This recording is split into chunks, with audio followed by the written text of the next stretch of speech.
अगले महीने का राशन फिर कहां गया। लेकिन कई जगह एक बड़ा घोटाला इसमें सामने निकल कर आता है गरीब लोगों के राशन के साथ। जो लोग मेहनत मजदूरी दिहाड़ी करके अपना पेट भरते हैं और सरकार के द्वारा उनको राशन की सहायता मिलती है, उस सहायता में से भी ये डिपो वाले घोटाला कर जाते हैं। कितनी गलत बात है। अगर आपके आसपास में या आपके खुद के साथ इस तरीके की कोई घटना हो रही है, या आपको राशन नहीं पूरा मिल रहा है, या आपके पास कोई ऐसी फैमिली है जो डिपो से राशन लेके आती है और वो डिपो धारक के इस हरकतों से परेशान है, तो आप इस नंबर पर उस डिपो का नाम, गांव का नाम, जगह, व्हाट्सएप लिख के कर सकते हैं और साथ में राशन कार्ड नंबर। आज की ये जो हमारी वीडियो है सिर्फ आम और गरीब जनता के लिए है जो राशन डिपो से राशन लेके आती है, लेकिन उनको एक बहुत बड़ी समस्या का सामना तब करना पड़ता है जब डिपो वालों के द्वारा यह बात बोल दी जाती है कि सरकार की तरफ से इस महीने राशन नहीं आया है, इस महीने सिर्फ आटा आया है, गेहूं नहीं आई है। ऐसे में गरीब लोग अपनी कहीं शिकायत लेके नहीं जा सकते, उनके पास इतने पैसे भी नहीं होते कि दूर दूर साधनों में धक्के खाकर उन डिपो वालों की शिकायत कर पाए। और उनको यह भी डर होता है कि डिपो वाला कहीं हमारा राशन कार्ड ना कटवा दे। तो सबसे पहले हम आपको एक अपील करेंगे कि इस वीडियो को इतना शेयर करें कि हर उस जनता तक पहुंचे, हर उस आम आदमी तक पहुंचे जो राशन डिपो से राशन लेती है लेकिन अपने अधिकारों और अपने हक से वंचित है। डिपो वालों के द्वारा आमतौर पर यह कह दिया जाता है कि सरकार की तरफ से आपको ये सामान नहीं आया, आपका गेहूं नहीं आया, आपके लिए ये नहीं आया। तो सबसे पहले जो राशन कार्ड है वो 4 श्रेणियों में बांटा गया है। वो 4 श्रेणियां कौन कौन सी हैं और किस श्रेणी में कितना राशन मिलता है वो आपको एक बार मैं इस चार्ट के माध्यम से बता देने का प्रयास करता हूं। सबसे पहले तो डबल ए वाई की जो श्रेणी है, जिसमें कि अगर आपके घर में एक आदमी हो, मतलब एक मेंबर हो या 10 हो, जितने भी हो, उसमें आटा सरकार की तरफ से आपको 35 किलो ही मिलेगा। जी हाँ, अगर आपके घर में एक आदमी हो या 2 मेंबर, आपके राशन कार्ड में जितने मेंबर भी हो, उससे उसका कोई लेना देना नहीं है। आपको जो है 35 किलो आटा तो मिलना ही मिलना है। और गेहूं आपकी मेंबर के हिसाब से मिलेगी, पर मेंबर 5 किलो। जी हाँ, अगर आप एक बार है तो अगर आपके घर में एक बंदा है तो आपको 5 किलो और 2 है तो 10 किलो। लेकिन ध्यान रहे आटा आपका 35 किलो ही मिलेगा। आटा और गेहूं ये दोनों अलग अलग है, आटा फिक्स है, गेहूं आपको मेंबर के हिसाब से मिलेगा। और अगर बात कर लेते हैं चीनी की, तो चीनी आपका पर मंथ यानी महीने की बात करें तो महीने में 1 किलो चीनी वो आपको डिपो धारक के द्वारा देना होगा। उसके बाद बात कर लेते हैं नंबर 2, दूसरे नंबर पे आती है बीपीएल की श्रेणी। जी हाँ, बीपीएल कार्ड, जिसमें मेंबर के हिसाब से राशन मिलता है। जी हाँ, आपके घर में जितने भी मेंबर होंगे, जितने भी सदस्य होंगे आपके राशन कार्ड में, उसके हिसाब से ही आटा और गेहूं मिलेगा, जिसमें एक सदस्य का 5 किलो गेहूं और 5 किलो ही आटा आपको मिलेगा। और कार्ड पर अगर महीने की बात करें तो एक महीने में 1 किलो जो चीनी है वो आपको मिलेगी, जिसकी कीमत आपको देनी होगी 13 रुपए 50 पैसे होती है। 1 किलो चीनी की जो कीमत है वो 13.5 रुपए यानी कि 13 रुपए 50 पैसे वो आपको देना होगा। ये पर महीने का है। इसमें कभी भी डिपो वाला आपको यह नहीं कह सकता कि आपकी सिर्फ गेहूं आई है, आटा नहीं आया, या आटा आया है गेहूं नहीं आया है। सरकार ये तीनों सामान आपको देती है और हर माह देती है। इसमें अगर कोई डिपो वाला ऐसा करता है तो वो आपका अनाज खा रहा है, गरीबों का हक मार रहा है। अब बात कर लेते तीसरे नंबर की श्रेणी की। तीसरी श्रेणी में आता है ओपीएच। ओपीएच ध्यान से एक बार देख ले, ओपीएच, इसमें आपको चीनी नहीं मिलती। ध्यान रहे, ओपीएच कार्ड धारक अगर है तो आपको इसमें चीनी नहीं मिलेगी। इस कार्ड पर आपको सिर्फ गेहूं और आटा वही 5 किलो पर सदस्य के हिसाब से दिया जाएगा। अब इन सब बातों को लेकर एक आखिरी कैटेगरी है, वो भी पहले मैं बता दूं आपको। एक आता है लास्ट में एपीएल, इसमें आपको कुछ नहीं मिलेगा, सिर्फ एक वो प्रामाणिकता के लिए है कि आप वहां के सदस्य हैं या निवासी हैं या जो भी है। अब इन सब बातों को बताने का मतलब क्या है, अब मैं वो क्लियर कर देता हूं। हमारे पास बहुत से लोगों के फोन आते हैं, मैसेज आते हैं और सूचना किसी भी की तरह से आती रहती है, जिनमें लोगों द्वारा यह शिकायत की जाती है कि जी हमारे यहाँ हमारा फला गांव है और डिपो वाला हमें राशन कम देता है, या कभी यह कह देता है कि आपका आटा आया है गेहूं नहीं आई है, या इस महीने आटा ले जाओ गेहूं अगले महीने लेके जाना। तो देखा भी गया है और सूत्रों के द्वारा हमने पता भी लगाने का प्रयास किया तो यह भी बात ना सामने निकल कर आई है कि कुछ डिपो धारक ऐसे हैं जो 1 महीना आटा बांट देते हैं और 1 महीना गेहूं बांट देते हैं, जिससे कि क्या होता है, जो गरीब जनता अब जिसका ये हक है, उस गरीब जनता का हक ये डिपो वाले मार लेते हैं। सरकार तो पूरा दे रही है, लेकिन डिपो वाले क्या कहते हैं कि सरकार की तरफ से आपकी गेहूं जो है इस महीने नहीं आई है। मैक्सिमम क्या होता है, ये लोग गेहूं में हेराफेरी करते हैं। और जैसा कि यह भी देखा गया है, कुछ डिपो वाले क्या करते हैं कि जनता पब्लिक का राशन कार्ड लेके अपने पास रख लेते हैं। वो लोग ये इसलिए कर लेते हैं कि वो ये सोचते हैं कि अगर ये राशन कार्ड लेके किसी और डिपो पे गया और उसने इसे पूरा सामान दे दिया या किसी को दिखा दिया और इसे पूरी जानकारी मिल गई कि इसे क्या क्या सामान मिलना चाहिए, तो शायद वो फंस सकते हैं। इसलिए वो लोग राशन कार्ड अपने पास ही रख लेते हैं। और एक बात यह भी देखने में आई है कि मैक्सिमम डिपो वाले, कोई भी डिपो वाला हो, वो मशीन से जो पर्ची निकलती है राशन की, ग्राहक को वो नहीं दी जाती है, जो कि उसका अधिकार है।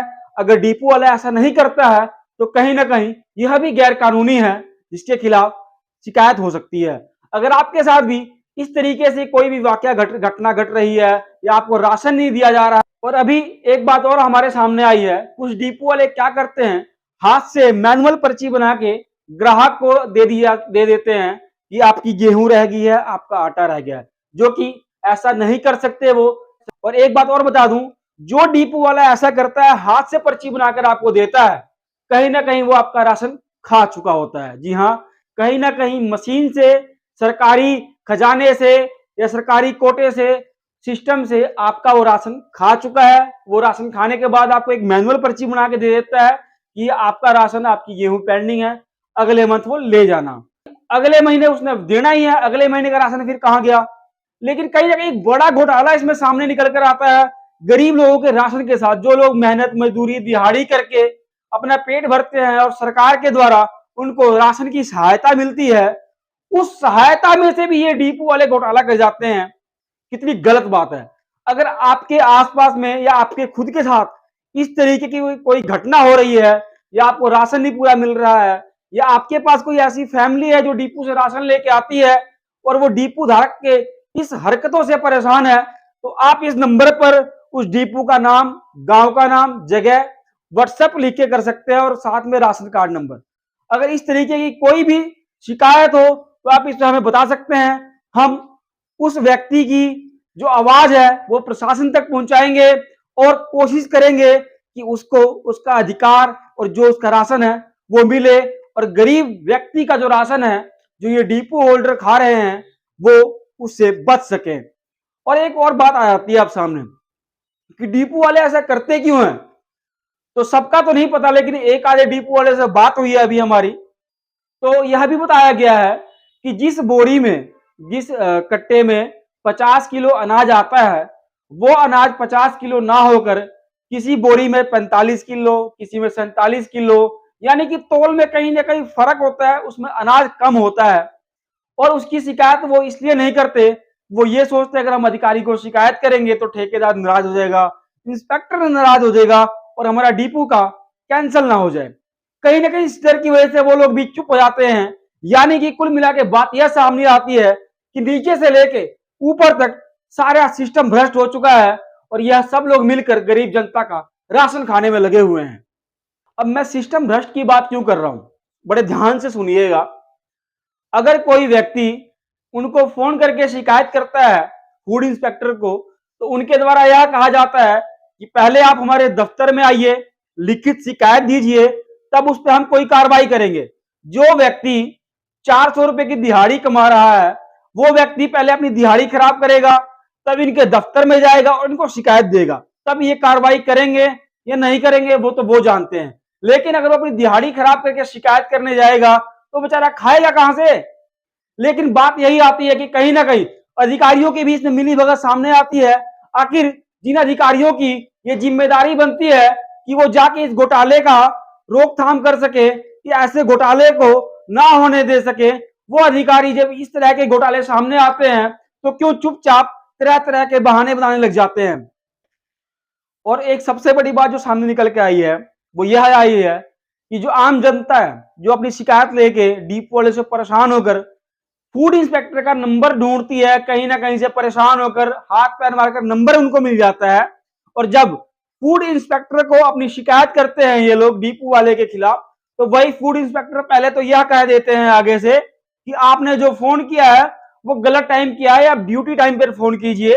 और अगर गलती से फोन ड्यूटी टाइम पे चला जाए तो पहले वो उसका नाम पूछते हैं, उससे व्हाट्सएप मंगवाते हैं, उसका राशन कार्ड, और उसके बाद डिपो वालों को फोन करके यह कहा जाता है कि भाई फलाए बंदे ने तेरी शिकायत की है, उससे बात कर ले, नहीं तो फिर कुछ और देख ले ऑप्शन। उसके बाद डिपो धारक के द्वारा उस व्यक्ति को संपर्क किया जाता है, उसको डराया धमकाया जाता है, या जिस तरीके से भी उसको मनाकर उससे फिर लिखवाया जाता है कि हम तेरा राशन पूरा देंगे और तू ये अपनी शिकायत वापस ले ले। और इसे 2 लाइनें कागज पर लिखवा ली जाती है कि मैंने जो ये अपनी शिकायत दी थी ये गलती से दी थी, मेरे को राशन पूरा मिल रहा है। हालांकि फूड इंस्पेक्टर के द्वारा इस तरह की हरकतें नहीं करनी चाहिए। जब उनके पास किसी डिपो को लेकर इस तरीके से शिकायत आए तो उसकी जांच की जानी चाहिए, वहां जाके पता करना चाहिए, वहां के लोगों से बातचीत करना चाहिए कि क्या उनको राशन मिलता है कि नहीं मिलता है। कहीं ना कहीं अगर वो डिपो धारक को उस व्यक्ति का पता बता देते हैं शिकायतकर्ता का, तो उसकी सुरक्षा के साथ भी खिलवाड़ है, उसके साथ कोई अनहोनी भी हो सकती है, और डर के मारे कोई भी शिकायत अपनी नहीं करेगा और आम जनता ऐसे ही पिसती रहेगी और ये लोग गरीब जनता का राशन ऐसे ही खाते रहेंगे। और जो लोग हिम्मत करके अपनी शिकायत लिखवा भी देते हैं और डिपो धारक को जब पता लगता है कि फला व्यक्ति ने तेरी शिकायत की है, तो वही डिपो धारक उस कार्ड धारक को यह कहता है कि हम तुझे राशन नहीं देंगे, तुझे जहां जाना है वहां जा, तू कहीं और से राशन ले, लेकिन हम तुझे राशन नहीं देंगे, तुझे जहां शिकायत करनी है कर ले। तो कहीं ना कहीं इस तरीके से कार्ड धारक को धमकाया भी जाता है ताकि इसको देखकर लोग डर जाएं और कोई अन्य व्यक्ति इस तरह की शिकायत ना कर पाए, क्योंकि गरीब जनता तो वैसी डरी होती है और इस तरह की जब उत्पीड़ना से वो परेशान होती है तो 1-2 व्यक्ति जो भी संपर्क में उसके होते हैं वह लोग भी शिकायत करने से गुरेज करते हैं। एक बार मैं फिर से आपको बता दूं, अगर आपके आसपास भी इस तरीके से कुछ घोटाला हो रहा है तो आप इस पर व्हाट्सएप कर सकते हैं, नाम पता और डिपो धारक का नाम लिखकर। हम आपकी इस आवाज को उच्च अधिकारियों तक पहुंचाने का प्रयास करेंगे और हमारा प्रयास रहेगा कि हम आपका हक, आपका राशन आपको पूरा दिलवा सके।